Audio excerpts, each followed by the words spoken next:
Mm, Ladies and gentlemen, my name is From the God Ace, and welcome back to another video game review. Today we're going to be reviewing a game from 2018 called Spider-Man. Spider-Man is a game that came out in 2018 for the PlayStation 4, remastered on the PlayStation 5. It was by Insomniac Games, and it is the first Spider-Man game since I think 2014. I think it was 2014 with the Amazing Spider-Man 2. I don't know, but anyways, the whole game goes around the whole Spider-Man mythos, but it has a twist to it. Most notably, this suit with this big old with the addition of white to it. I'm gonna say this. I'm gonna review this a little differently than I usually do it, because usually I just go over the whole plot. I'm not gonna do that. The whole game is comparable to the Arkham games. The gameplay is pretty nice, swinging. I like the I like the gadgets, even though I'll say that the gadgets aren't totally. They don't make complete sense for some of the part, like the whole suspension thing where like you shoot it and it shoots enemies up and just holds them up. Like a lot of them don't have. Well, I won't say a lot of them. A couple of them don't have anything to do with webs, which is pretty weird. So yeah, but the whole main conflict starts off in like three portions. The first portion being the Kingpin Act, which is the very beginning of the game where you take down Kingpin and he's sent to prison, and now you're dealing with the aftermath of that, which then leads into Act 2, that being Mr. Negative, who is a pretty obscure villain, well, who was a pretty obscure villain at the time. Mr. Negative is corrupting people, taking over Kingpin's areas, and trying to get revenge on Norman Osborn for basically giving him the negativity powers that he has and killing his parents. So yeah, I also have to mention that Norman Osborn has this thing called Devil's Breath, which is supposed to cure all diseases, but in the state that it was in, it ends up actually becoming a full virus. So it wasn't fully complete. Martin Lee gets his hands on that and unleashes it, and it ends up bombing City Hall during during a campaign speech for Norman Osborn, and the awarding of a medal for Jefferson Davis, the police officer, his son being Miles Morales, who would get his own game 2 years later for the PS4, PS5. I'll review that when I get done with it. But overall, the game is pretty good. And obviously, with this suit right here, I gotta mention the suit, new edition. It was designed by Peter, but it was built by. Well, actually, no, it wasn't designed. It was completely made by Otto Octavius, who at first seems that he's going to who at first seems that he believes that Peter Parker is helping Spider-Man, but is then later revealed that he knew that Peter Parker was Spider-Man. But we'll get into that. So basically, Otto Octavius is Peter's boss. They work at a lab and they're building prosthetics for people. What is it? Robotic prosthetics for people. And eventually the prosthetic thing gets more advanced and more advanced until it gets to the point where he's building these tentacles.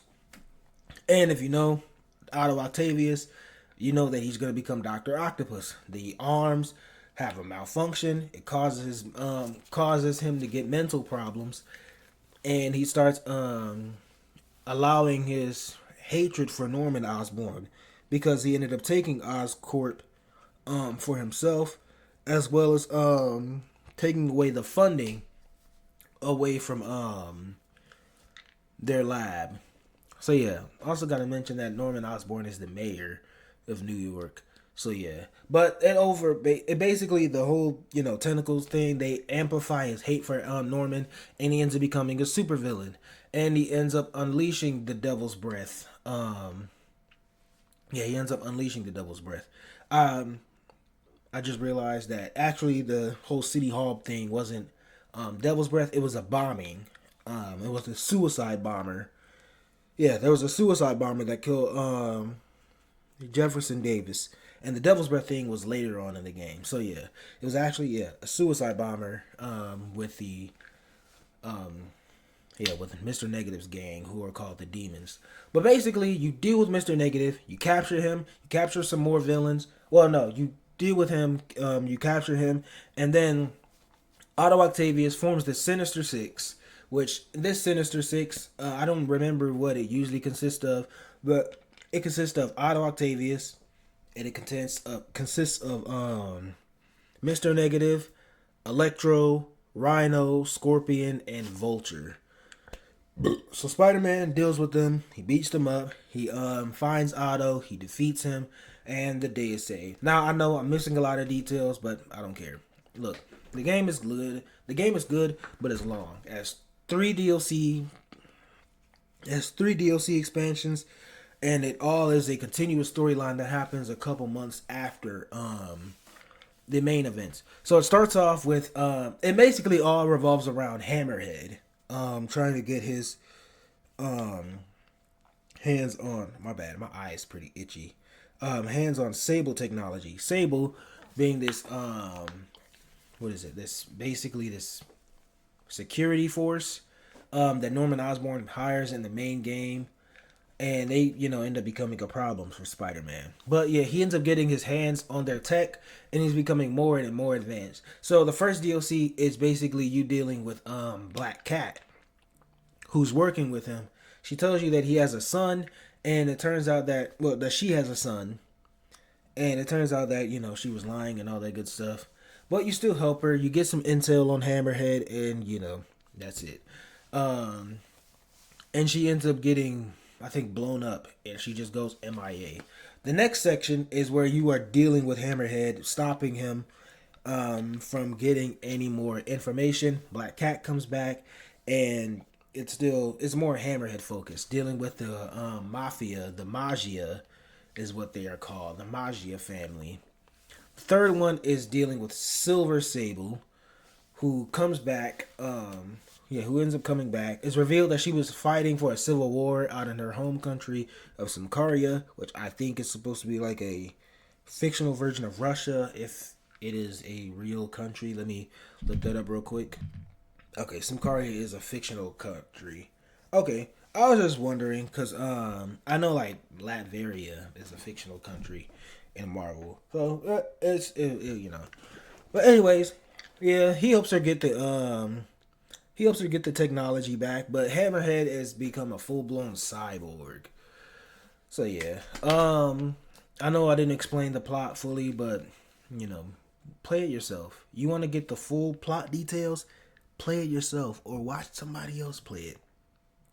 Okay, I'm not gonna sit here and explain it. Sit down talking about every boring detail about this game. Look, what I like about this game, I like the main plot. I like the gameplay. I like the fighting. I like the traversals. I know some people don't like the part where you play as Mary Jane or Miles. And while I'll say this, I don't necessarily care for them, but they're very small parts, so they're not really going to bother me all like that. My favorite part of these kinds of moments is when Miles is running away from Rhino. He's trying to hide from Rhino. So it makes it for an interesting, tense scene, kind of comparable to the Killer Croc section of Arkham Asylum. Obviously, it's not going to be Arkham Asylum, it's Spider-Man. One thing I do like about this over the Arkham games is how Spider-Man is portrayed to be more human, because this whole game takes place throughout like the course of a couple weeks, unlike the Arkham games, which takes course throughout a single night each time. So it's like, yeah, I can see Spider-Man being more plausible or taking down all his villains throughout the course of a couple weeks. Because I'm not going to say it's going to break immersion or anything like that, but it is kind of stupid to have Batman beat all of his villains like 4 different times in one single night. It's really weird. I'll say that.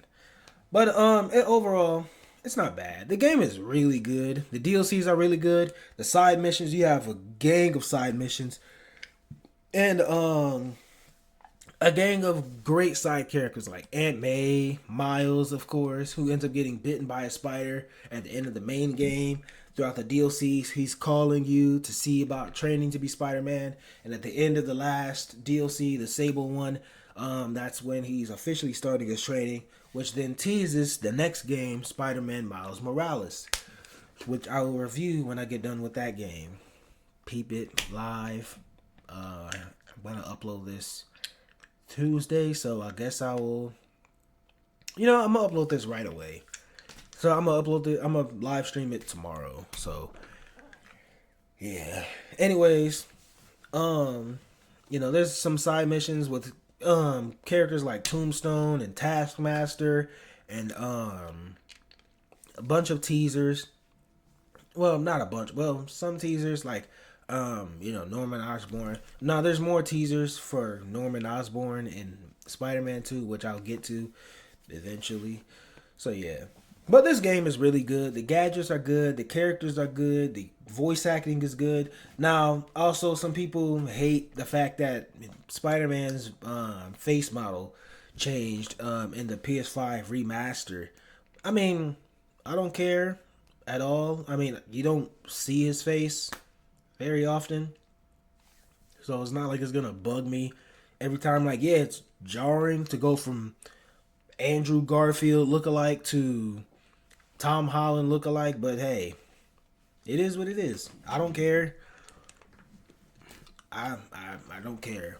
I will say though, there's one thing that is the bane of my existence. One thing. That's Screwball. Screwball has a mission. I think she has a side mission in the main game, but it's really small. But then she like appears inside in a side mission for all the DLCs, and it's annoying. It is really annoying. The cosmetics are really good too. There's a big old gang of suits that you have, especially like DLC suits. You got stuff from. You have his comic. You have a suit that's designed based off of his comics. You have a Spider-Verse suit. You have stuff like his Iron Spider armor. You have most of his Tom Holland suits because like this game came out in 2018, and then the DLCs came out I think in like 2019 and stuff like that. So you're not gonna expect it all. But they do have all of the most of the movie suits that came out at the time. They have the Toby suit. They have the first movie Andrew suit. They have the Homecoming and the I think they have the Far From Home suits. The two suits they have. Actually, is it 3 or 2 suits? I think it's 3 suits, right? I don't remember if the black and gold suit was in Far From Home. It might have been. It might have been in No Way Home. I'm pretty sure it was in No Way Home though, but I don't care. There's a big gang of costumes, bunch of suit mods that no, that's Miles Morales. Not suit mods. Powers that you get, extra powers that are associated that you unlock alongside suits, like stuff that makes you faster, makes you stronger, makes you web throw characters. These are even the one that's just random quips that just random quips. Bunch of suits that you can. Well, yeah, I already explained. A bunch of suits like a bunch of original suits like I think the dark suit is new. You also have some really old ones. Well, some pretty interesting ones like the Noir suit, the original Noir suit, not the Spider-Verse one that they have in Spider-Verse with the fedora and the whole trench coat, which I don't really care for, but it is what it is. They have just a bunch of different stuff in here. This game will definitely keep you occupied. I think it is definitely the best in the series. Not so far, just in general. I mean, well, technically so far, and like I'm not like as in like as the games are released, like with the 3 games that they have right now, this is the best one that they have. So that's definitely, I won't say not a great thing, but it does let us know that that Insomniac came out the gate swinging. They came out the gate swinging, or I guess swinging. I didn't even think about that. But it's mostly just because, well, Miles Morales is too short, and it's more like a side game, and Spider-Man 2 is also really short and feels a little rushed. But we'll get to that. Overall, Spider-Man would get a 10 out of 10 if it wasn't for those screwball missions. And also, if I'm just comparing it to the other games, the traversals are not as smooth. And that's really about it. Damn near a perfect game. I'll give it a 9.5 out of 10. All right. I will see you for my stream of Miles Morales. Hopefully, subscribe, like, leave a comment. Tell me what you think. What did you think about this game? What would you give this game a rating out of 10? And obviously, with me giving it a 9 out of 10, I would 100%, well, 95% recommend it. Like, yeah, I mean, I'll say this. It would be a 10 out of 10 without Screwball. That's it. That's all I got to say. Have a blessed day. Jesus loves you. Goodbye.